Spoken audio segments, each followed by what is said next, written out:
This is Asinine Radio. This is the weekly music podcast where every week we get into a different band, different artist, and we break down one of their records. We get into the music, the lyrics, how it was made, and everything in between. My name is Tyler, and way out there, hundreds of miles away, is Jeff. While you're listening, go to Spotify, Apple Podcasts, give us 5 stars, tell all your friends, share all the posts. If you're watching on YouTube, smash that subscribe button. That's all I have for the boring intro. So what are we doing today, Jeff? Go. We're doing the Stone Temple Pilots' record, Purple. Start Wearing Purple. Yes, their second record from 1994. We're doing this one this week. This is actually the start of 90s season on the podcast. So we got 4 weeks of 90s bands, not hip hop, nothing, just 90s bands. Straight up alternative stuffs. That's all we're doing, alternative stuffs. So 90s season on the pod starts. We were inspired to do this episode because friend of the pod, listener of the pod, I don't know his real name, so White Zombie. He had a series of numbers after that. No picture, just a random dude online on Instagram who wanted us to do this, and that's why we're here. So makes sense. Yeah. So shout out to you, and buckle up, Mr. Zombie, because this should have known. Like if you don't have a picture on Instagram or Facebook or any of the platforms, if there's no picture, that means you created an account just to interact with somebody or something, some entity that you want to talk to, maybe just one time, right? I think he because on Spotify you can leave comments on episodes, on every episode, and I think this guy leaves comments on all of our episodes, or not on all of them, but on several of our episodes, but we can't reply back to them, which is a really weird feature that Spotify has. But so I think maybe that's why he created an Instagram and started, leaving comments for us. But anyway, yeah. So in doing so, going off that, we should have known, because you're creating a moniker online and you want something unique about yourself that kind of tells the world like what you're into. And his choice was White Zombie, which is a good band, but that is it. I was gonna see where you were gonna go with that, with the at best. So we should have known. All right, Mr. Zombie. So buckle up, boy. Let's get into this. Assuming you're a boy, I don't know. I don't even know who you are.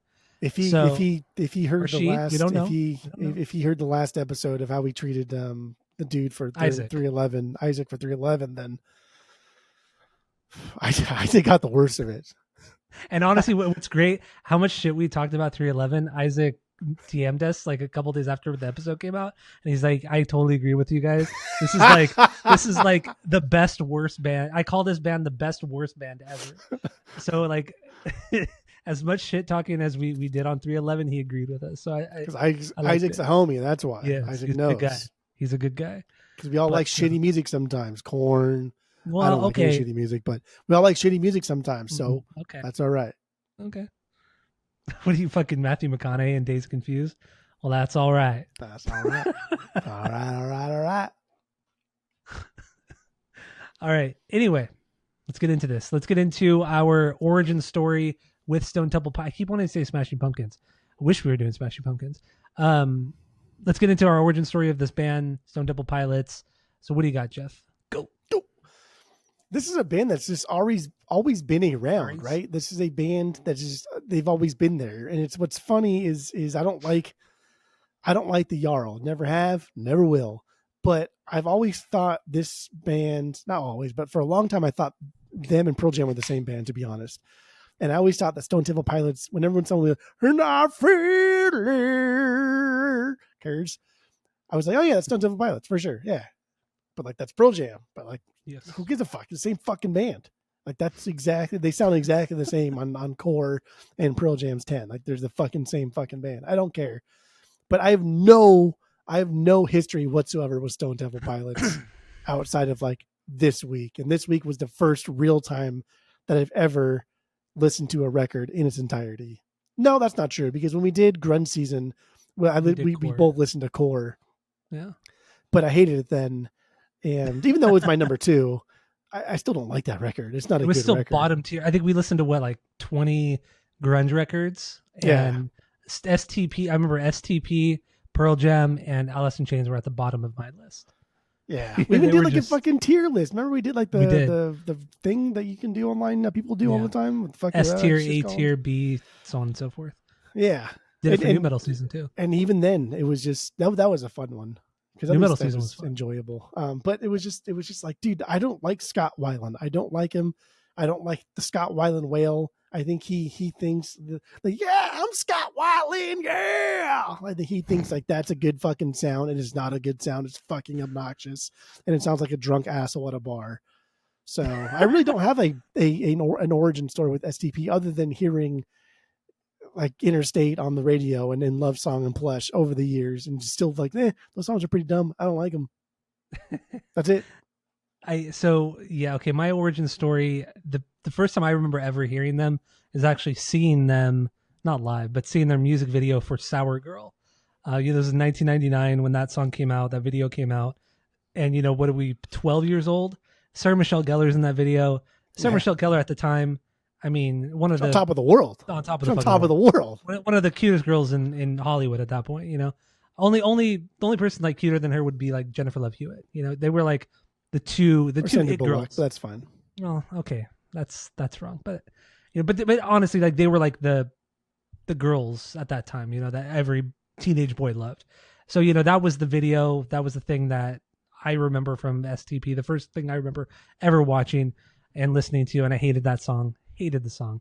But the video, they always played on VH1 because VH1, they had a different, like, they had like a top 20 countdown, and their countdown was always way different than TRL and all the other countdowns on MTV. So it was always like the more alternative, all rock videos that they would show on VH1. So like this, Smash Mouth, Santana, just like, just like Matchbox 20, just shit like that. That's what would be on VH1 at the time. And this video was always in their top 20 countdown, and that's my origin story is Sour Girl. But like I said in the album rankings, his voice is actually pretty good in that song. Like that's like that's one of his best vocal performances, because I can't stand his Jarl. Have you seen that video? That's super popular video where he's pink hair Scott way back in the day. They're at like a park bench in like the college or whatever, and they're singing one of their fucking annoying songs. I don't remember what it was. It's so fucking annoying. But he's doing like they're not sitting on the bench as normal. They're putting their butts where like your back would normally go, and your feet is where your butt should be going. And it's him, and then I think it's probably the guitarist, and then whoever's doing like the interview. And like Scott's doing like this thing, like he's like doing that thing, and it's the most obnoxious fucking video I may have ever seen in my fucking life. It's so annoying.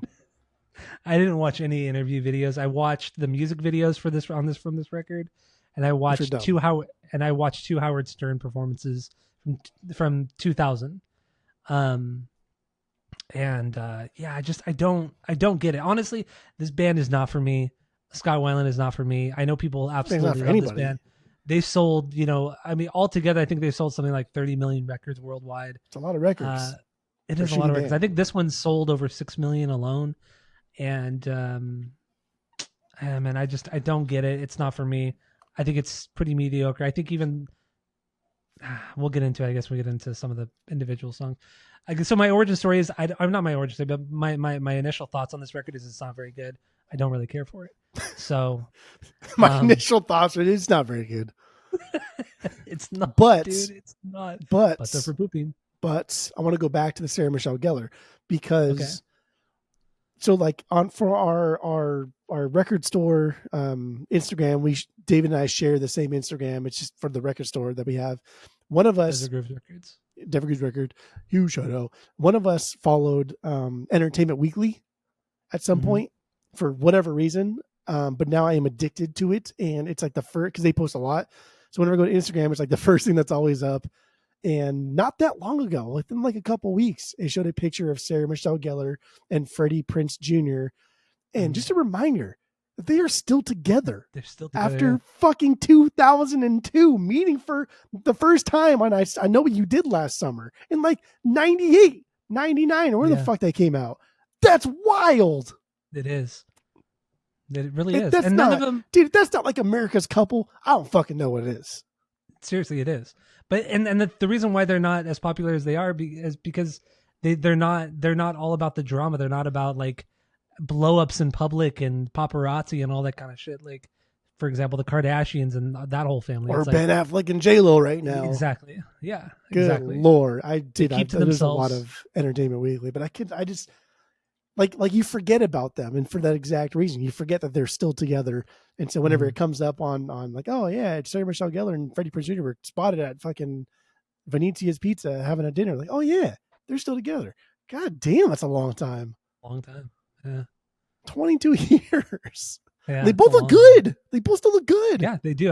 I saw an interview that Freddie Prinze Jr. did about Star Wars because he's a voice actor mostly now, and yeah, he does like Star Wars voice acting, and Yeah. he's talking about that from like last year. I think I sent you the video. He's talking about Yeah. how stupid the fans are, and like this is a kids' Yeah. TV show. Like you He gotta looks stop building. exactly the fucking Yeah. same. He does. He He does. looks really, really good. Yes, and she does too. They Damn. both look fantastic. Wild. Mhm. Yeah. Sarah Michelle Gellar talk. Tangents Over. galore. Tangents galore, baby. There we That's go. what this. There That's we what go. this episode is. Honestly, I don't think we'll get through an hour of this episode. I really don't think it. I'm I got a sorry, lot of Mr. notes. Zombie. I'm sorry, Mr. Zombie, but I have like almost nothing. I do have a lot of positive things to say. I really do. You okay? Yeah, That's one of us. That's one of us. I do. So let's start this off. Do we have any stinkers on this record? I don't have any stinkers, no. I don't either. I don't have any bangers. I have no bangers. Oh. I have no Oh. bangers. I have two songs that are like, okay, this is a little bit different. This is a little bit cooler, but no bangers on this one. No bangers. Okay. What about you? I have one absolute for sure banger through and through, no matter what. And then I have one song that it's like, I call it a soft banger because I will Soft playlist banger. it only if An it's SB. on a specific playlist, an SB. I have an SB if it's on a specific playlist, but I would never put it into like a bigger rotation. But my biggest banger, for sure, I'd put that on fucking any playlist and love it. What are your song is two it? what are your two songs? Do you want to do mine? Do you want to do yours? Do I talk first? You Let's talk see. first? Let's see. No, dude, don't do that. Please don't do that. The worst part of that movie. Please don't do that. If you know, you know. If you know, you know. That's funny. That's good. what do you got? What's your? I'm already not in a good mood. So my biggest So, banger, yeah. the song that I think truly is an absolute fucking banger. It's a really, really good song. It's Unglued. Unglued, I think is a Unglued. Okay. fucking fantastic song. It's a perfect song. It's damn near borderline beyond banger. Okay, so did not make my almost banger list, and I get why you like this. This is very Queens of the Stone Age. Dude, that's exactly what I fucking yes, said. I said it's this. I very hear Queens of the songs Stone for the Age. deaf on this thing. Yeah, it kind of has that stoner rock kind of thing feel going on here, which is cool. I like it, but dude, you need a second guitar player. You need a second lead guitar player because this song could have been really good had there been a little more flourishes, more lead lines, rather than just the downstrokes. I mean, Queens of the Stone Age have made a career on that because they do it so fucking well. This band, they do it once again, like everything they do, everything is mediocre. And that's what this song is. That's what this song is. And the chorus reminds me of Nirvana, like the way he sounds like he's trying to sing like Kurt Cobain. And which is fine. I get it. That's what you do. You like cherry picking from different singers and shit like that's Scott's thing. Isn't that So- what Kurt did though? Just cherry pick That's from what I other fucking artists and Yeah, they put together Nirvana. But at least Kurt Cobain wrote amazing fucking songs. He wrote amazing fucking songs. So his style was more inspired by other artists rather than lifting directly from other artists. So I actually have a lot of like facts and anecdotes and fun things, fun little tidbits that I'll Let's get throw into in it. there. And I feel like the first good one here came from the manager of Mudhoney, and he told a story that was like through the grapevine that I read online, which has to be true. of So course. she said, him and Kurt, like the manager from Mudhoney, I forgot what his fucking name was. Who cares what his name was, right? But him and Kurt went backstage at an SCP show with the Butthole Surfers opening, and Kurt had jumped on his back, and they're like going through like the whole fucking back area, just goofing off, throwing shit at people. But they immediately ran straight for the SCP dressing room. This is like 93. they ran right for the SCB dressing room with security in pursuit. And Scott had opened the door, saw them right there, and said, "Oh no, don't worry, it's Kurt Cobain. Like, you don't fucking Kurt Cobain is. Get the fuck out of here."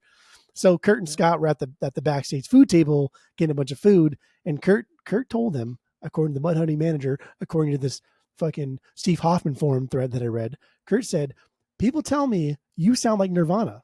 You must owe me some publishing money then." As like a joke, right? But like kind of a tongue-in-cheek joke, because like there's probably some truth to that, because Kurt's a little bitch and fucking probably actually wants some money from him. But he's also like Kurt had a very dry sense of humor too.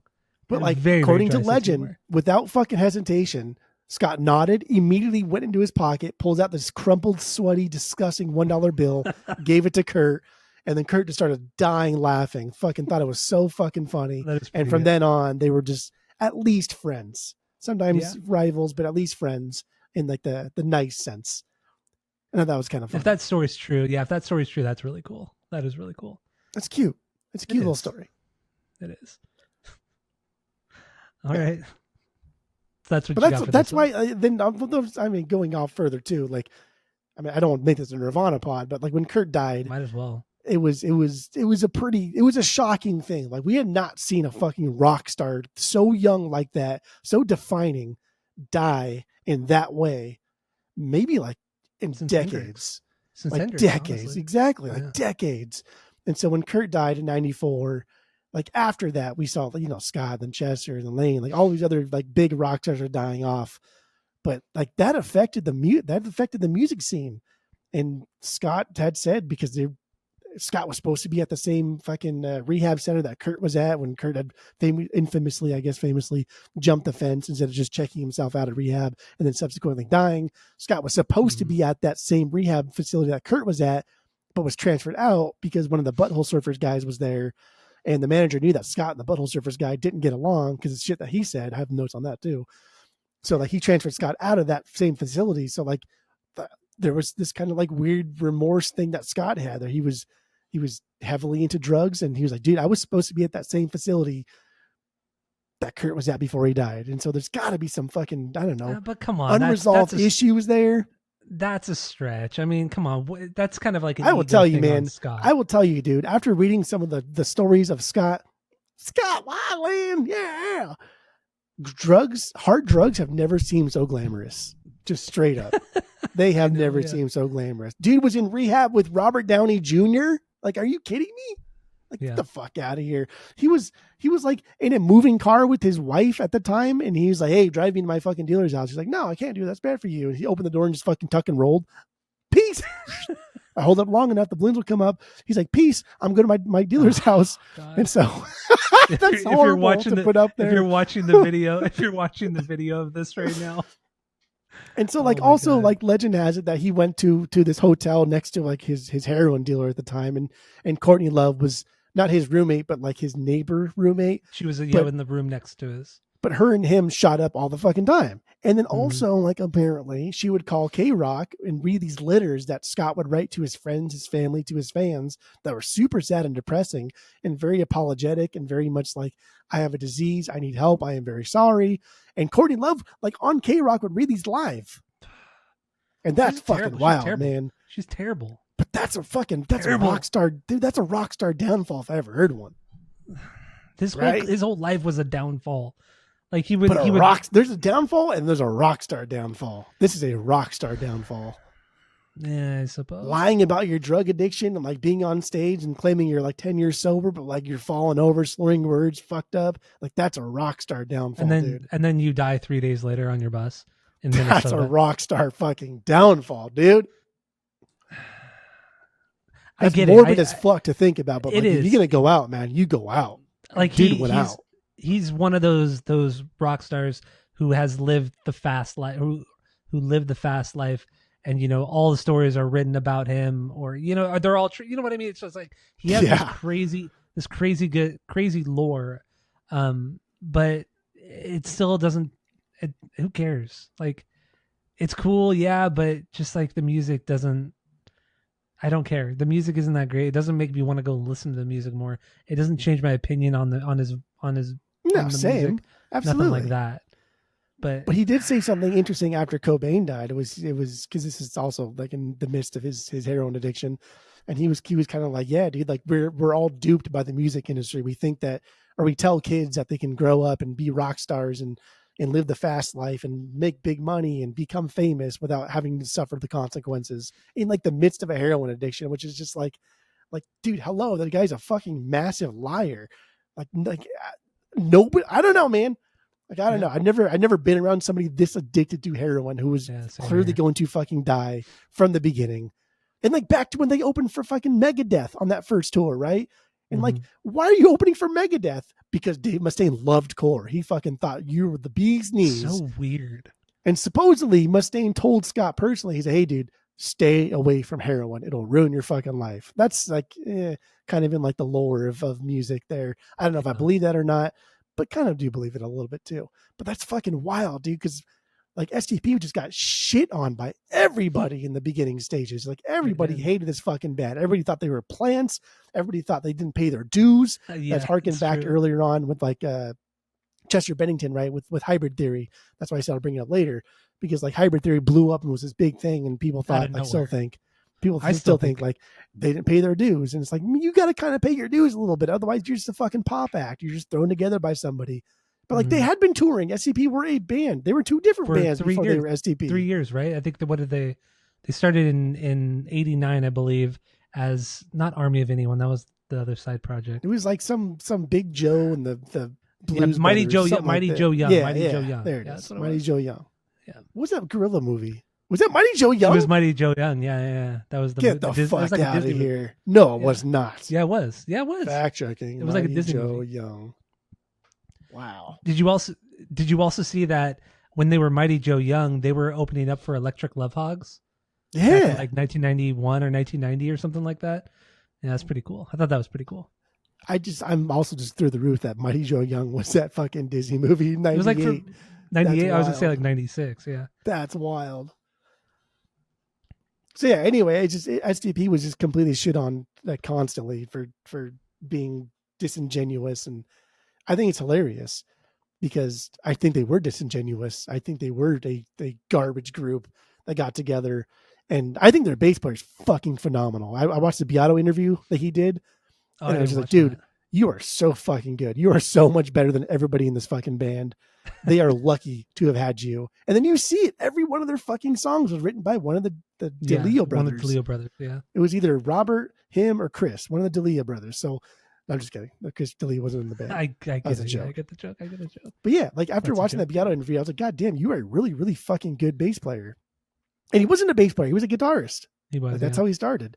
And he grew up listening to fucking Tuning Calypso Beam and bossa nova music and Henry Mancini and big band and jazz and shit. That's what he loved. Well, and also like Interstate Love song started as a bossa nova song. Like it was written as a bossa nova song, and then it was, obviously changed hands and became what it is now. But yeah, that's my banger, but like on a specific playlist banger, because in spite of Scott singing, I still think it's a really good fucking song. Yeah, it's a good song, but damn, his vocals are don't like it. In the Beato interview, you hear Robert play, because that chord progression is fucking wild. It's great. And you hear him play it on a nylon string in the original form. And the original form is very good, like boom, boom, boom, boom, boom, boom. And it's like, dude, that is an entirely different song. And then he starts whistling the main tune. And it's like, wow, that is an incredible bossa nova song. And even Beato's like, dude, that's straight fucking like Obeem. That's what you're playing. He's like, I know, that's exactly what I want it to be like. And like, you kind of tell like that's if it was his band and his way, he would have a whole different thing. But the success also means a lot, and the money's really nice. But the dude wants to play just like jazz, like classical kind of jazz and weird funk at times. Which is crazy, because it's like when you look at these guys' extracurriculars, like everything that they've done outside of STP sounds like STP. You have Army. So you have, what was it, Talk Show, or what was that? The band that came out with 2 albums that the DeLeo brothers were in. It was the DeLeo brothers and the drummer that were in that band with a different singer.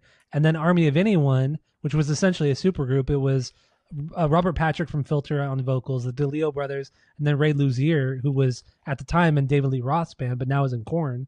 He's been in Korn for 20 years now, almost 15 years or something. But It's a long time. Yeah. But it's just so, but then they only put out one record, but that record sounds a lot like something that STP would have put out. You know what I mean? It's like, why didn't they put out something, or why didn't Robert DeLeo put out something that was more in his, something that he liked, that he enjoyed? Just weird. And I feel bad because the whole like Beato interview like led up to Robert's solo record coming out, and he was all proud that he put it out on vinyl, and they went into this whole vinyl thing where I was like, damn, dude, like that is true. All the things that both of you old guys have said about vinyl is why like everybody loves vinyl. And then I did not listen to it. It came out 2022, 2023. And I was like, damn, I should have listened to it. But I get why supergroups always fall back to just rock, because that's where you grew up listening to. That's what you like. That's what you enjoy. That's what's easy. It's easy to just do like, 4/4 and fucking basic song structure, maybe cover a blues song here or there, but let's just keep it in rock. Everybody knows it. It's easy. And with that many egos, like there's no fucking way they're going to get into like a bossa nova thing with that many chefs in the kitchen. But I'm just talking about like Robert, like why hasn't Robert ever been like the band leader essentially? That's why I want to hear. He really is an record. STP. We should have. I didn't listen to it. I didn't either. I mean, out of all the extracurriculars, I did listen to both of the Velvet Revolver records. And honestly, did you listen to either of them? I listened to 2 songs. Okay, I will say the first Velvet Revolver record, is better than every STP record, hands down. Better than every STP record. Like Slash's songwriting and his guitar playing is leaps and bounds better than anything the DeLeo brothers ever wrote and Weiland ever wrote. Like it just I mean, the album has some stinkers. There's some not very good songs on there, but damn, dude, the riffs hit fucking so hard. Yeah, and Scott and it's not the Scott show. That's another thing too. Velvet Revolver is not the Scott show. Like everybody's trying. Matt Sorum, there's some really great parts that Matt Sorum does on that record. But it's just Duff like McKagan too. It's boring fucking rock. Yeah, I agree with you. Yeah. Oh, I would never go buy it on vinyl, nothing like that. But in comparison, that first Velvet Revolver record is easily the best thing Scott Weiland ever did.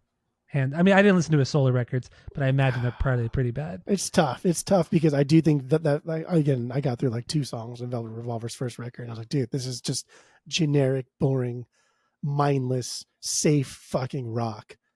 This is essentially what like SCP was doing 10 years prior, because SCP is essentially just a boring, generic, safe fucking rock music, but they just kind of sound like everybody else. So they were grouped into the grunge phase, which they never should have been grouped into the grunge for core, because it's not a grunge record. But it's boring. Velvet Revolver's boring. This is boring too, but less boring. I know. And once again, like I said, I'm not saying it's great, but in the grand scheme of things, within all these bands, that is the best record. It's not it's great. Funny too. In that same Beato interview, Robert said that because his brother, the older brother of the two, which is like besides Scott, he's the weakest member of this band, the guitarist. Yeah, Dean. Yeah, I don't get it. But people praise his guitar playing. I don't hear it. I don't get it. Dude, all the good like guitar riffs are fucking written by Robert, so fuck off. He had said that his brother played guitar and he would sneak in and like borrow his brother's guitar and like practice and shit. That way his brother didn't know, and obviously his brother knew and just didn't care. But he said that the first time he joined a band as a bass player was everybody knew he was a guitar player, but they were in a band and they just needed a bass player. And he said, and I thought this was hilarious, and it made me think of friend of the pod Skip. He said that the band that he was going to join were like, hey dude, you play the guitar, so you can play the bass here. And they gave him a bass. And that's how he started playing bass. And I was like, yeah, pretty much. That's how it goes. That's how, yeah, it really does. It really does. That's why people start playing bass, dude, is because they started playing guitar and then someone needed a bass player and they jumped to bass.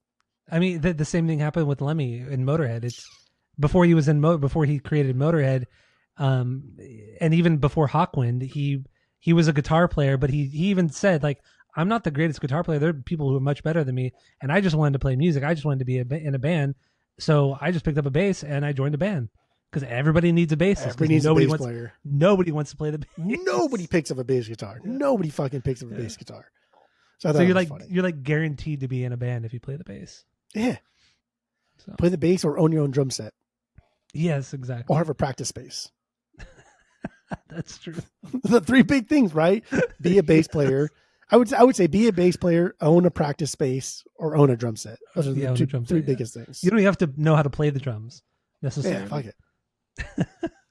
Oh, also Robert also confirmed the story of Scott, him meeting at the show and The Black confirming he had Flag the show. same girlfriend. Yeah, That's so weird, man. It's so weird. But see, that's another I don't story. believe. Like, I still don't fucking believe. I don't believe it either. I don't believe it either. Like it's too much of a coincidence that It's they too were both wild. dating the same girl, and they both met at the So, same Black Flag show. Come Hold on. I want to back it up a little bit because you said it's too much of a coincidence. Because last Okay, episode I asked you if there you're are right. big coincidences and small coincidences. You said no, there's just coincidences. You're right. Okay, But yeah, now you're this right. is too big of a coincidence. You're right. Okay, you're right. You're correct. I'm mistaken. It's a coincidence. It is a coincidence. It's not a believable. Dude, these balloons. If you're watching this video, for whatever reason, when we do certain hand movements, things will pop up on our screen. When and I don't know I do why. certain hand movements, Yeah, It when doesn't work for nothing you. works for me. Like I can go Bloop. like this and no that doesn't balloons, work. nothing. Yeah, nothing works on There it mine. is. But anyway, yeah, I don't believe that story at all. I don't believe it at all. I think it just adds to the lore of Eh. this band and I was gonna say Scott Weiland. Scott Stapp. Scott. That's an edgy name. Didn't the DeLeo brothers do like a very short-lived supergroup with Scott Stapp? I feel like they did. I read that somewhere. That I don't know. Yeah, maybe I'm mistaken. I don't know. Whatever. Who cares? Possibly. So what? Maybe. Who cares? I don't know. So what? So what do you got for what's another banger? Dude, we're 35. We haven't even minutes talked into about this. Interstate Love Song. That is the That's biggest song on the crazy. record. That is the biggest song on the Okay, record. let's get into that. What do Like you have on this I one? have way more notes than just like it started off as it really did start off as a bossa nova song, but like this song is fucking dope musically. Like there's a lot here that is really, really cool. The chord pattern they're doing here is super simple, but they throw that one weird chord in there to like throw you for a loop. And that's a very like prog rock type of progression there. That one chord in there that's after that, I think it's the fourth or fifth chord they do. It's like, and it doesn't make any sense. That's good. It doesn't flow. It sounds weird, but it matches with what Scott is doing vocally. I'm not saying he's a good vocalist here and doesn't make, I don't like the way he sings, but I like that fucking chord. It's gross. It's that dark chord. It's that very like he says, it's his very like Alex Lifeson chord. Alex Lifeson likes to do a lot of these weird fucking chords in like Rush songs. And I get it. Yeah. Like it makes sense. But dude, Robert's bass lines, they're super fucking tight. They are Bass lines super really good busy, on this one, yeah. but they never get annoying because like his bro, Eric, is holding it down with like just, he's a good drummer because he knows when to chill. He knows when to let everybody else do their thing. Like he knows when to be calm, like calm down, let he's a I don't very think he's a great drummer. I don't think he's a great drummer. I think he's a good drummer for this. And again, in the Beato interview, he compared him to like Ringo, where it's like you listen to Ringo, and I'm guilty of this for a long time too. You listen to Ringo, you're like, oh, he's the fucking worst member. But it's like he's actually really fucking good. And that shuffle beat he does is really fucking solid. And Ringo knows how to just like play and let everybody else take the stage and make a great song. And that's what Eric does. Eric is a great drummer at just knowing when to shut the fuck up. Yeah. And even when he does get a little bit busier, it fits the song perfectly. It really, really does fit the song perfectly. And with this song, Interstate Love Song, I agree with you. Robert's bass playing is really good in this one. In the mix, it's very, very punchy. He also gets pretty squirrely in certain parts too. But it doesn't overpower the rest of the song, or it doesn't overpower in the mix. But when you're really paying attention to it, he does some really cool stuff on here. Absolutely, I agree with you. But it's good, and I mean, honestly, this is one of their most popular songs they've ever put out. As annoying as Scott is on this, it's one of the catchier songs he's ever done. But even then, it's not that catchy. It's just we've heard it so much, and honestly, we identify with the guitar riff more than we do with the vocals. Like we remember that guitar riff. That guitar riff. There's two things about STP that like are iconic STP. One is the Waylon Whale. That's straight up. That's STP. But also that That is STP. Yeah. Oh yeah. 100%. Like you play that riff that's the most for iconic somebody, riff. no one would ever confuse that with Pearl Jam or any of their contemporaries that they think ripped off or STP ripped off. Same with the Wyland Whale. Like you just that's STP. It's annoying when it's Agreed. STP. But damn, dude, that guitar riff sounds like STP. It's fucking wild. It does. And it's not even like that weird of a riff. Like it's not super complicated. It's very simple. Like everything about Dean's playing is very elementary. And I don't mean that like in a disrespectful way. It's just I do. I think he is the worst part of the band. Nah, Scott's the worst. I mean, but Scott's only the worst because we don't like him, and that's one thing. But Dean is the worst because there's nothing defining about him. Technically speaking, because Scott is, I mean, honestly, as much shit as we've talked about Scott, he is an incredible singer. Like he has a fantastic voice. He really, really does. But it's just not our thing. We don't like the Jarls. And in the end, I don't think he has the greatest melody. He doesn't come up with the greatest melodies, but the guy can sing. Just like all these X Factor singers can sing. All these people on American Idol. They're fucking fantastic singers. But they don't write their own melodies. They sing cover songs. They sing songs by other people, and it's just, and that's the thing. It's like, dude, you go to a bar and fucking, like karaoke night, and the person that's there week after week after week, they're a good fucking singer. They're the one person at the bar that's actually a good singer. They take it way too seriously. It's like finding a good singer is a fucking dime a dozen. You don't need to go to X Factor or American Idol. You don't need to do that to find a great singer. But to find a great songwriter, that's way something harder. Else. That's something way else. Harder. And I mean, look at Journey. They got this guy the karaoke singer from the Philippines. That's literally who sings for Journey and has sung for Journey for the last almost 15, 20 years now. And it's worked out for them, for all of it, everybody, you know? So once again, to prove your point even further is that, you don't, it's fine to be a good singer, but just, if you can't write the songs that are good melodies, then what's the point? Good singers, there's a lot of us out there. So there are a lot of us good singers out there. So that's like all I was saying. Yeah. But it comes down to like, you could say with any instrument, you could look at a guitar player, look at Yngwie Malmsteen. I mean, arguably one of the greatest, coolest guitar players of all time, but the style he plays, it's not for mass consumption. He doesn't write great melodic songs. That's not him. Yeah. Especially with TikTok and Instagram now, there are so many good guitar players out there that are regurgitating Yngwie songs. And it's just, I don't know, man. Like it's fun.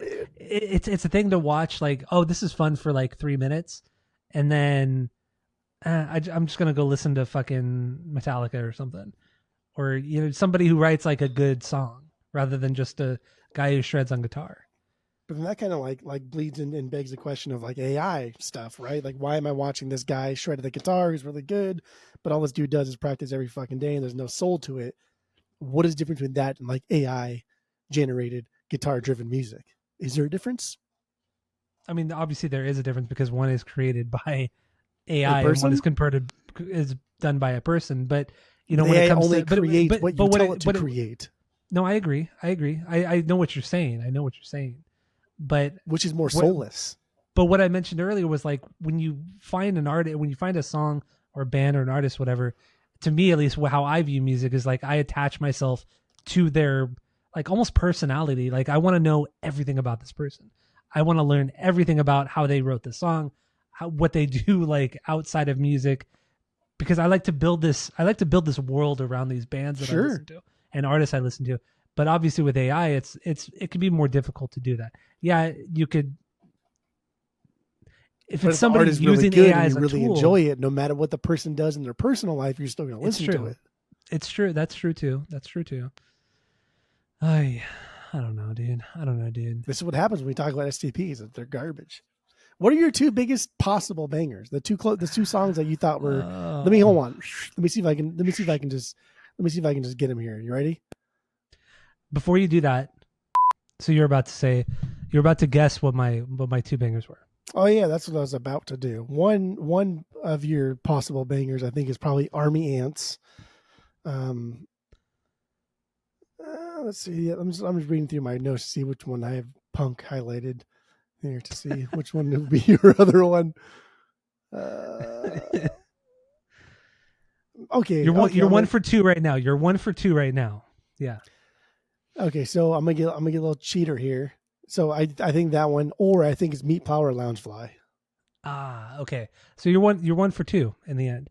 Okay, So yes, Army Ants is an almost banger yeah, for that's this for record, sure. and then Pretty Penny is almost a banger as well. Really? Yeah, yeah, yeah. Only because Pretty Penny was just something so different off the wall on this record. Wow. It's a softer, more acoustic jam. There's the sitar. There's a lot of Indian influence here. There's sleigh Um, bells, bro. That's the closest I have to a stinker. That song stinks. it's almost a banger for me. It's a very, very stripped down, and I like it. There aren't as many yarls. You're pretending to talk to somebody. That's a funny joke. It's a funny I joke. hadn't talked to anybody. Okay, okay. But I don't know. What do you want to talk about? You want to talk about Pretty Penny, Army Ants? What do you want to do? You just don't care about anything here, do you? I don't. I really don't. I think this is just most of this is chud. Like Do I you don't. want more? Do you want more anecdotes? Do you want more stories? I got stuff for days, dude. I mean, let's get into some of the lyrics because we haven't really talked about the lyrics too much. Okay. I mean, honestly, most of this record is about his heroin addiction. Yeah. Also, his relationship with his wife. You know, there's some songs where he talks about how much he loves her. You know, and he wouldn't do anything for her, and you know he wants to die with her. You know, there's songs like Interstate Love Song is about, you know, he's on the road or he's on tour and he's calling his wife and saying, yeah, I'm good, I'm not using, I'm not doing anything, but he's just lying to her. Like after he gets off the call, he goes and shoots up, you know, or he snorts a line of coke. So that's what that song's about. And you know, it's just like it's all mostly half the songs are about his heroin use, the other half is about his wife. But if we're getting because that's what we do here, if we're getting honest, right? Like if you're going to write a song about shooting up and lying, just make it good. These aren't good songs about shooting up and lying. Just they're not. They're not. I was honestly a little disappointed by his lyrics because there have been moments on the podcast where we've just been kind of blown away by these guys' lyrics, certain singers' lyrics. And for a guy who doesn't write the music, for a guy that doesn't really write the melodies, for a guy whose only job is to write lyrics, and this is what you're kind of known for are your lyrics and your Jarl vocals, this is what you're giving us? Like, this is it? Like, I get it. Like, other singers love this guy, love Scott for his abilities, and once again, he's a great singer.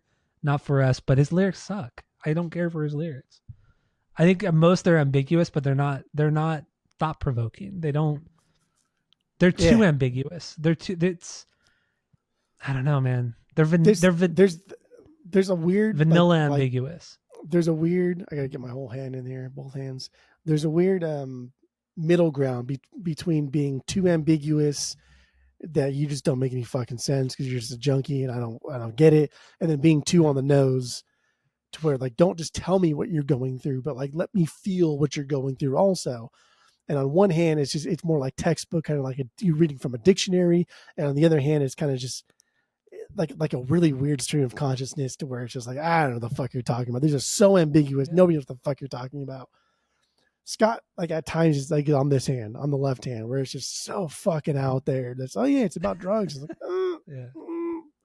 okay, I think he's just a shitty songwriter and just happened to like be a drug addict, and now we're just connecting the two things together. Unfortunately, that's what I think the majority of his lyrics are.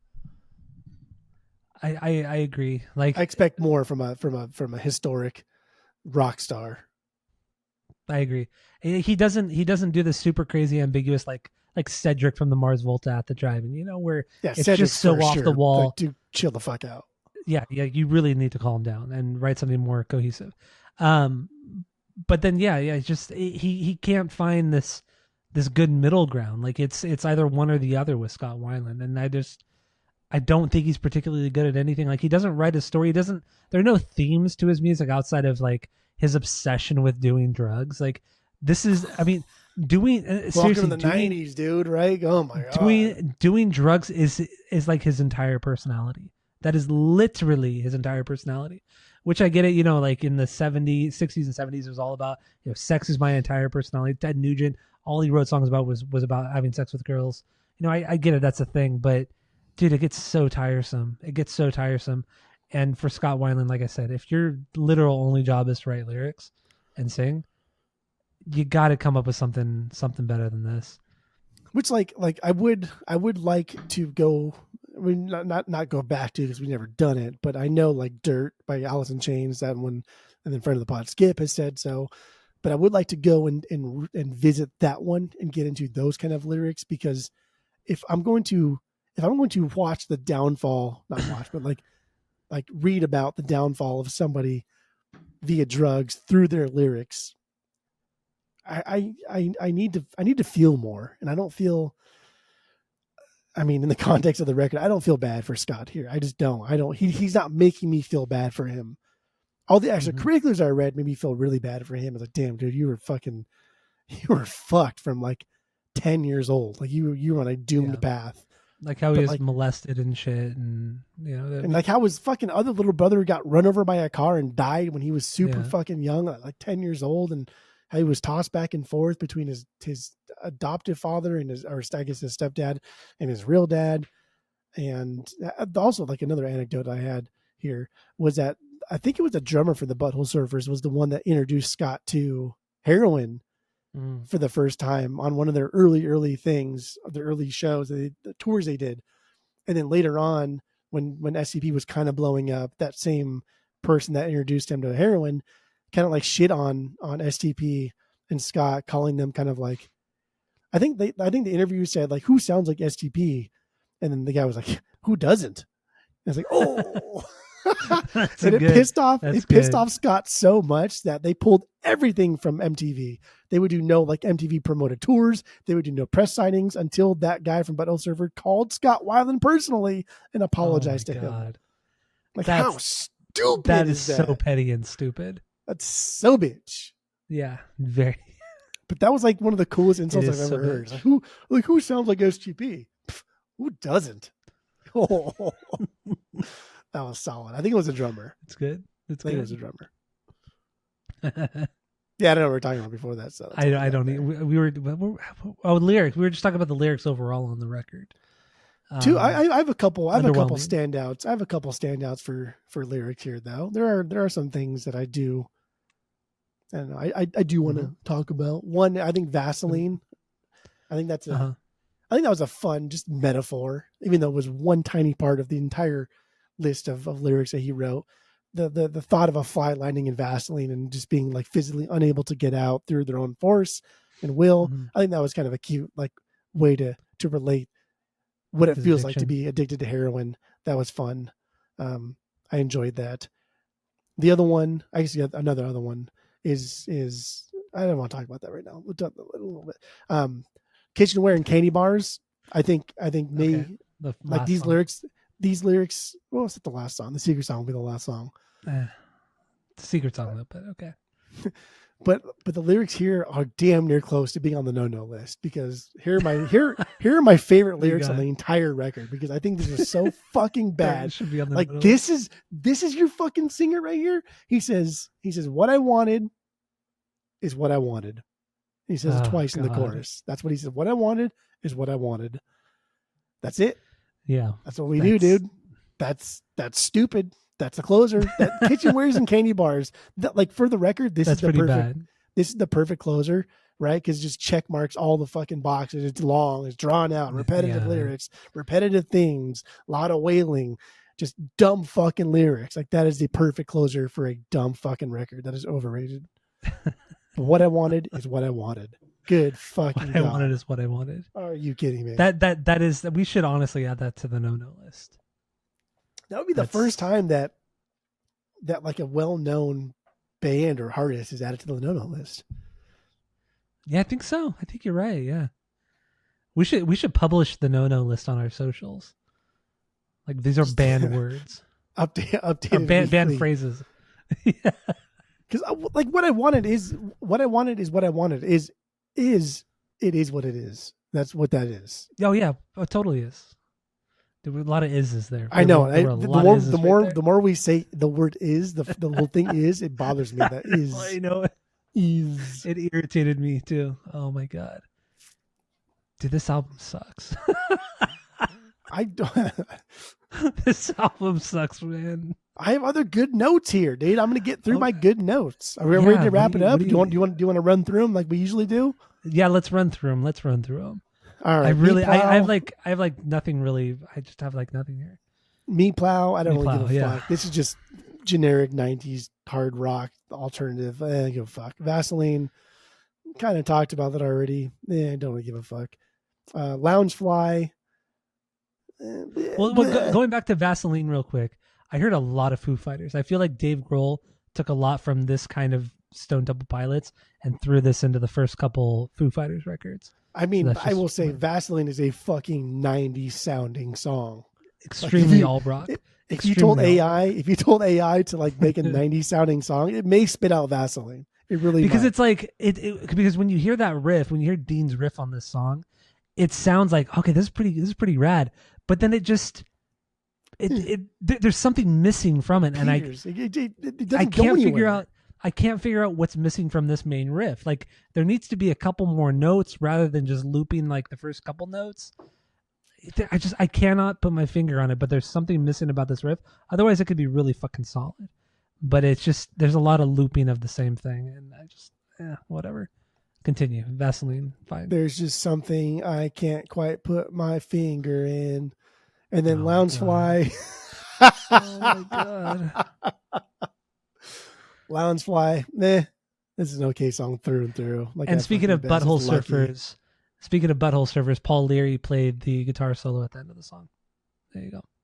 So then it wasn't Paul. I'm pretty sure it was a drummer that introduced him to heroin.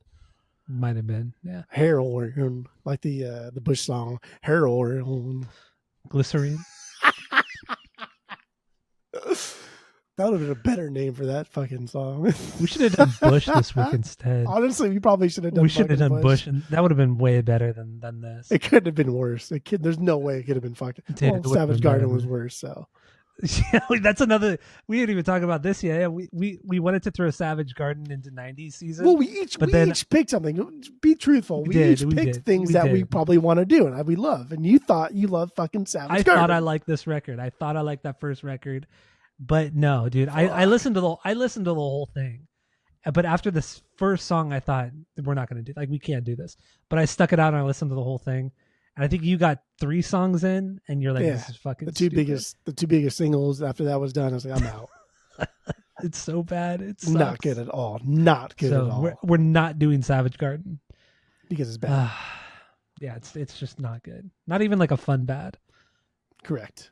So, anyway, Loungefly, third track. Don't care about. Still Remains. Interstate we talked about. Yeah. Still Remains. Don't care. Pretty Penny. Dude, this song sucks, man. This is the one that almost made the banger list. Dude, you're adding like sleigh bells to a song. Fuck yourself. Fuck yourself. Did you see that Scott Weiland put out a Christmas record like in 2014 or something, like right before he died? I did not see that. Yeah, he put out I obviously didn't listen to it, but yeah, he put out one. It's the last solo record. Just morbid jokes running through my head. I don't know how far we should go with the morbid jokes after the Christmas record gets put out. But all right. Silver Gun Superman. Yeah, Silver Gun Superman, whatever. Whatever. This one has a very Tony Iommi sounding riff to it. But once again, Dean starts something. He starts a riff out really cool, but he either loops it way too many times or he doesn't. There's no like resolution to the riff. There's nothing that adds like the special cool thing to it at the end. So it's like you're hearing some Black Sabbath shit here, but it doesn't go anywhere. So that's what made this song very, very gross for me, is because this is one of those songs that's like super heavy for no fucking reason. Like, why is this song heavy? But then you said, where does it go? For what reason? Why are we getting heavy like this? There's no reason. And then the only place it goes to in the song is it drops into the chorus and it becomes this like all momentum is lost when you hit the chorus of this song. It turns into this like kind of big, grand, like ballad almost kind of thing where Scott Weiland's just being annoying Scott Weiland, and it just all momentum's killed. And then it drops back into the riff and you're like, what was the point of that? Like, you got to throw something in way cooler than that in the chorus. I don't know. It sucked. And then also It's the stupid. lyrics on this one. The lyrics on this one is just talking about how much he loves heroin. That's literally what the song is about. How much he fucking loves heroin. Been there, Like, come done on. that. Come on, guy. Just like, and not only that, this is like, when did this come out? 94. This is like right when Kurt died, or right before he died, or at least he had tried to overdose a couple times. And Scott, come on, man. I mean, Read Scott the was fucking like, room. bro, like Scott was. I mean, Scott was an addict. Like that was. I respect a good addict, right? Like if you're gonna be an addict, be a good one. Scott was a good addict. Like dude was in it. You know what I mean? Like dude was in it. Like he was in fucking rehab with Robert Downey Jr. They were sitting across from each other swapping stories. That's wild. Yeah. And that's what's even more wild. Scott Wild. Every time I say wild, I keep thinking Wildland, and it bothers me. But it's crazy that Robert Downey Jr. is so fucking like so successful outside of the fact that he almost fucking died from drugs. Mhm. And there's so many artists that like have died from drugs that we kind of just like, poo away. But like Robert Downey Jr. is the face of fucking Marvel, the face of Disney's Marvel. And that is insane. And again, I know. Robert Downey Jr., he comes out and he's fucking Doctor Doom in the upcoming Avengers movie. And it's like, what? Like, why? I don't get it. I don't get why some people get passes for severe like addiction and terrible, being a terrible person, where other people like they're condemned for life. Like I don't get it. You know what I mean? That's bizarre to me. But although I do get it, because as we talk about money, it's money and who you know, nepotism. So obviously it makes sense. Good for you, Robert Downer Jr. Downer Jr. Downer. Robert that's Downer Jr. That's what his name should fucking be, is Robert Downer Jr. That's harder to say though. Robert Downer Jr. It is very hard. I sound like I'm really drunk when I say it. Yeah. When you say Robert Downer Jr., it just sounds like you're trying to say Robert Downey Jr. and you're drunk. Yes.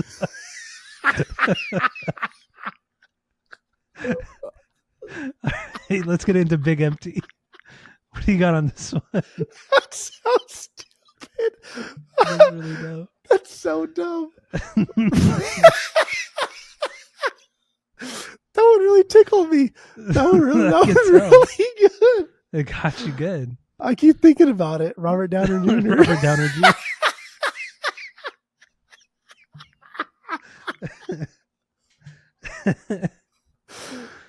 Oh my That's all I'm going to God. think about now. I can't do it. Robert Downer Jr. I can't. I won't. Send it to our group chat. Just like talk about Rob, because we were talking about him earlier today in the group chat. You should bring his name up again, but put Downer. See if anybody Robert notices. Downer Jr. Oh, it's so bad. It's so bad. dumb. Big Empty. Yes. This one was up there in my okay songs, but not a B, but it was up there in my okay songs. This was cute. That's all I got there. I don't That's all you got It was also on the Crow soundtrack, which I've never seen the Crow. So I haven't seen it either. I've never seen it. Crow. So Crow. maybe that'll be a fanboy commentary. The Crow, our first time watching the Ooh. Crow. Yeah, we've been talking about doing fanboy commentaries for years. We've been talking about doing it, and now that we're doing the video podcast, there's nothing holding us back except for YouTube, because they'll flag us if we play any sort of movie or TV show. But one day we'll do a fanboy commentary soon. I think that's weird that you've never seen The Crow. The Crow seems like the type of movie you would have watched at release date. Well, I mean, I was too young when it came out. I was like 7 or 8 when it came out.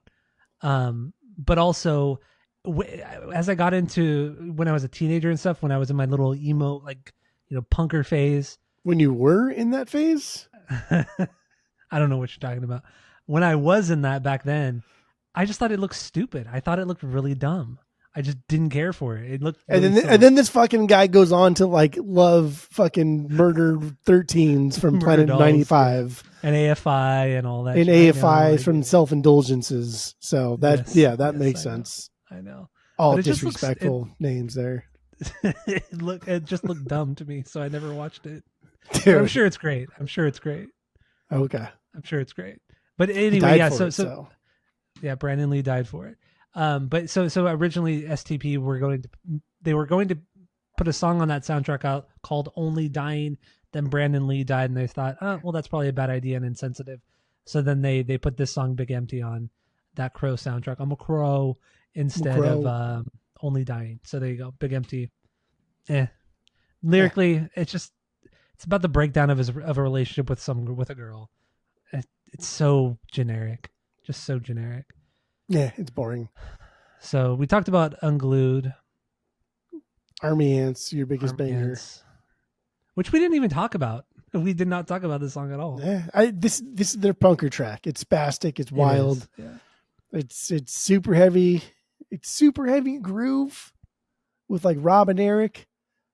Even when Eric is playing that like wild broken beat and Rob just like keeps it in line with that busy like riff, it works really, really well together. It's just that riff is elementary, man. That riff is very elementary. I like the guitar solo on this song too. This is like the first time we actually have like a real traditional guitar solo. Like everybody stop, guitar solo time. It's like, that's what you get. Like, okay, all right, let's go. Mm-hmm. I'm telling you, man, like Rob, I think Rob is the best part of this band. I would agree. Not the most iconic, but I think Rob is the best part of this band. And maybe what Eric, what's the drummer's last name? Eric, I don't know. Eric Crumbs? Eric I don't know. Eric Pert, I don't know his name is. Yes.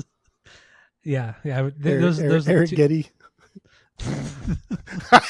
I had to get the last one because I thought it was so stupid. So I had to get the last one. It's a very dumb joke. It's a very dumb joke. Absolutely. I had to get it in.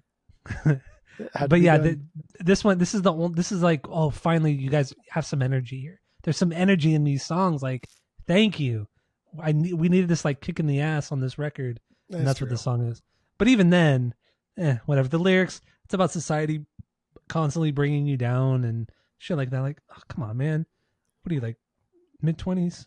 I literally just wrote two words for the lyrics. I wrote whiner song.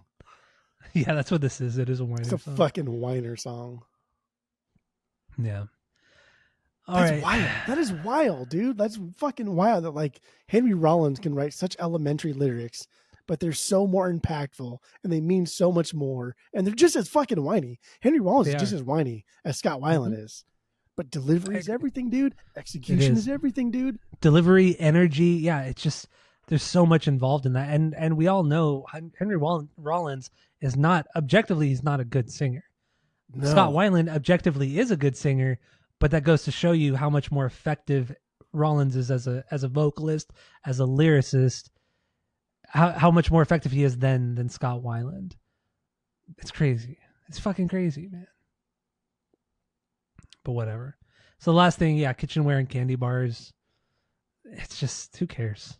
Yeah, fuck that song. But we gotta at least like mention the Secret song, right? Listen to the Secret song. Yeah. You like the Secret song though, right? The Secret song. It's like this lounge it's like jazz Richard disco Cheese thing. Fucking it's so silly. Thing. And who was the guy who did it? It wasn't somebody in the band. I forgot who it was. No, it was somebody that I didn't know, didn't care about. I didn't recognize.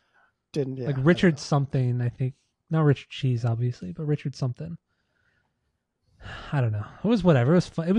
It was fun. It was like the only time I felt like the band was having fun on this record was that Secret song. So that's what I got. That's. I'm looking over my anecdotes here to see if I missed anything. I guess it's another thing too. Just before we wrap it up, I guess I'll say this and go into my record wrap up if that's where we're headed towards. Yeah. The record almost didn't happen because the band was fighting so fucking much that Brendan O'Brien was like, dude, I'm done. Like, either get your shit together or I'm fucking done. Yeah. And they did get their shit together, at least in part. So that's how the record actually happened, because he was a professional. He was a professional. And I mean, look what he's done over his career. Brendan O'Brien is like one of those. Dude was making money. Money. He didn't have time for this shit. He's one of those producers that nobody's really heard of, but he's done so many. But you've heard all of his records. You've heard all of his records. Yeah, he's not a household name like Rick Rubin or anything like that. But certainly he's put out or produced records that are just as big as Rick Rubin records. You know what I mean? Like, he's done so much fucking stuff. Great sounding records. He's worked with Korn. He did a Korn record. Come on, man. It's funny because there was a Seinfeld episode where Kramer whenever he hears Mary Hart, which I don't know who the fuck Mary Hart is. Mary Hart. Whenever he hears Mary Hart's voice on the TV, he goes into seizures. They couldn't Wasn't figure out Mary what Hart it was. on? Oh yeah, she was on ET. She was like the original host on ET, Entertainment Tonight. Remember? I mean, no. No, okay, never mind. I wasn't born in the fucking 50s, Tyler. But you grew up in the 90s, and that's when she was popular. Was in the 90s, but okay. So like whenever Kramer on Seinfeld hears Mary Hart's voice, he goes into seizures. Whenever I hear the producer of System of a Down's first record, I go into seizures. Well, that's what should happen. Was that your impression of going into a seizure? Yeah. Really, my impression of going into a seizure is my impression of Kramer on Seinfeld going into a seizure. Wait, wait. Now that I said going into a seizure, that just having a seizure. Going into a seizure is going to seizure like preheating. Is that would be like preheat? Yeah, that would be yeah, exactly. No, you either have a seizure or you don't. It's not going into a seizure would be like the molecular level of this whatever happens when you have a seizure. Just like right, like that split second. That's going into the seizure. Yeah, and then you're having the seizure. Yeah, but the impression that you were doing was of having the seizure, not going into the seizure. That is correct. Having the seizure. That is correct. I will allow it. That was correct. These tangents. It's not a tangent. Man. No, it's not. It's a little bit of a tangent. It's not necessarily a tangent because we've been preaching this thing for a long time. We've been preaching this thing for a long time. And if we're going to do it, we need to be consistent. And you are correct. Yes. Let's be consistent. I am not, whatever you just said. I forgot. I'm forgetting in real time at this point. I'm smoking dope here. I'm fucking forgetting what we're talking about. That's how much fun we're having, talking about this damn record. I'm ready to rate, review, subscribe, rank. Rucka wrap up the record, rate the record based off of our world famous 3-point rating. Oh, fuck. 3-point rating system where 3 is a perfect album, 2 is a good album you're going to continue to listen to, 1 is a bad album, but give it a shot, and 0 is the worst thing you've ever heard. There's a thumbs up, dude. So what do you got, Jeff? Wrap up, rating, let's go. I'm gonna do like a build up and breakdown thing, like a mountain. I respect what STP did because they're coming into like the grunge scene and they are essentially like a glorified glam band. They are taking what was cool about like Guns N' Roses, about Van Halen, about that era of just like cool fucking hard rock, man. That wasn't quite metal, but it was just good fucking hard rock. And I like that because like we all need good hard rock. And STP did that. But they were also very much influenced by Pearl Jam. Like, get the fuck out of here, Scott. Like, you telling me, like, really on a Sunday afternoon. Those are 2 different songs meshing into one.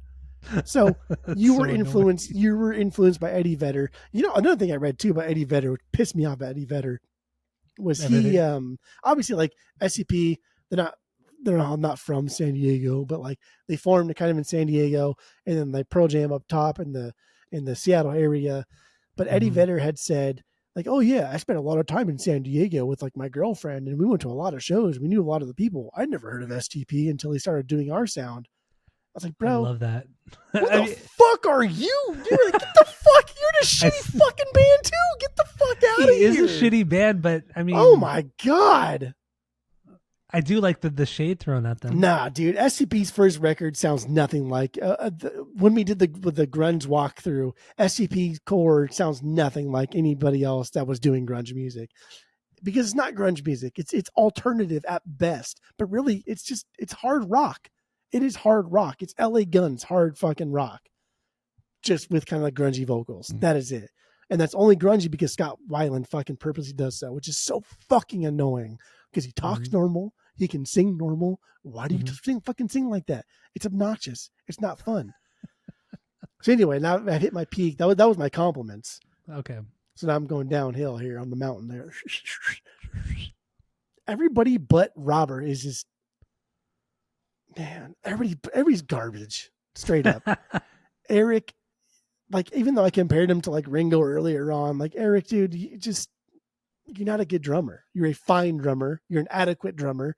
You can play beats. You can play these things. You can play pretend all you want, but you're not a big dog, dude. You're not a big dog. Guitar, right? Well, Alex Lifeson, bootleg, whoever. No, DeLeo's brother. Like, Dean DeLeo. Dean. What are you 90 already? Dean. That was rude. Shouldn't attack That was really rude. Shouldn't attack somebody because of their name. That's not fair. But really, you attack people for everything. So what's the difference here? That's true. Honestly, his guitar playing is perfectly matched with Dean. Like that's antiquated. It's old. It's snooze fest. A yawn. No, it's not my eyeballs. Fucking I know. itchy. What is wrong with your eye? I don't know. Now it's all fucking itchy. Okay, I don't care. Dude, everything about this. Everything. I've never had pink in my fucking life. Ooh, that's where you draw the line when it comes to insults. I've never had pink in my fucking life. Not one time. You can ask my mom. I've never had pink eye in my life. I just don't care about this band in any capacity, in any way, shape, or form. I like Robert. I like the fact that he's a really, really good bass player and a really good guitar player and a really good songwriter. But that's not enough. That's not enough for me to get into STP. And this may be the worst band of the 90s because they are so well loved. Wow. They are so beloved by people. But it's fucking fake, dude. This band sucks, man, through and through.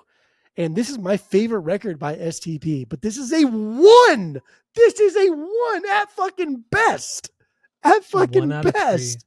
This is there's one banger on here. And yeah, it's a fucking Beyond banger for sure. One bender? Oh, no. One bender banger on here. Futurama. One bender banger on here. Dude, this band is garbage. This band is terrible through and through. I cannot even fucking believe. I can't even fucking believe that we're even still talking about this. That anybody's still talking about this. I know. They're still making shitty records. And we're like, oh, this is the new ST. Are you fucking kidding me? Perdita? Like, what? Did I miss something here? Did we miss something here? Is there something that we're missing? Tell me. All right. 1 out of 3. 1 out of 3. My final thoughts are the balloons. You got the balloons going again, dude. This record's not very good. I think this band is overrated. It's certainly not for me. It's certainly not for you. I guess you had to be kind of there when they came out to really enjoy them. I don't know. Did you? Maybe I'm trying to make excuses for them, but you are making excuses. Just give it a fucking shitty score. I don't think they're a very good band. I think they take more from bands rather than being inspired by them. I mean, you kind of praised Robert's songwriting. I don't think he's that great of a songwriter. I think you're just trying to find something positive in this pile of kind of shit. He's not a bad bass player. He's not a bad guitar player or whatever, but he doesn't write very good songs. So with that, we're an hour deep. It's a 1 out of 3 for me too. Might as well hear it once. You should hear it once. You said something pretty prophetic though, which you probably didn't even know you said it because you just. Well, I say a lot of amazing things. I say a lot of amazing things. This doesn't network with this. These are operating on 2 separate channels, but occasionally you say something nice. And what you said was STP takes more from the scene than they. Actually, you didn't say this exactly. I'm adding to your thing. Well, I'm adding to it because you almost said this, and I thought you were going to say like, "Damn, I should have said that." STP takes more than they give out. STP takes more from the scene than they contributed to the scene, which is weird because people think they contributed to the scene more than they took, and that's fucking bullshit because they took way more than they gave. They gave very little, if anything. The only thing they gave really is Scott Weiland, the Wailing Whale. The Wailing Whale. It's not even. I mean, I would say above that, what they gave to the music scene was Scott Weiland's lore, was his story, was him being a junkie. That's what made STP stand out from other bands of the era. Was that because he was out of control? He burned bridges left and right. Nobody really liked him that much because he was such a fucking junkie. We only cared about that from 92 to when Kurt Cobain died. That is it. After Kurt Cobain died, I was like, oh, fuck. Rock stars can die? Oh, shit. That's crazy. And that's when we stopped caring about that kind of lifestyle. Okay. So like that's fair. for 2 years, Scott Weiland gave us like something to read about, and that wasn't like those 2 year period. It wasn't when he was at his fucking As worst. So like yeah. SCP has really nothing to offer. They take way more than they give. Yes, correct. All right, well, that wraps it up. We each gave it a 1 out of 3, and so yeah, you should listen to it once. They're lucky. You should listen to it once, but never go back to it because it's not that great. So thank you all for listening. Go to Spotify, Apple Podcasts, give us 5 stars. Smash that subscribe button if you're watching on YouTube. Follow us on social media at Asinine Radio. Thanks for listening, and that's it. That's all. Rob Halford.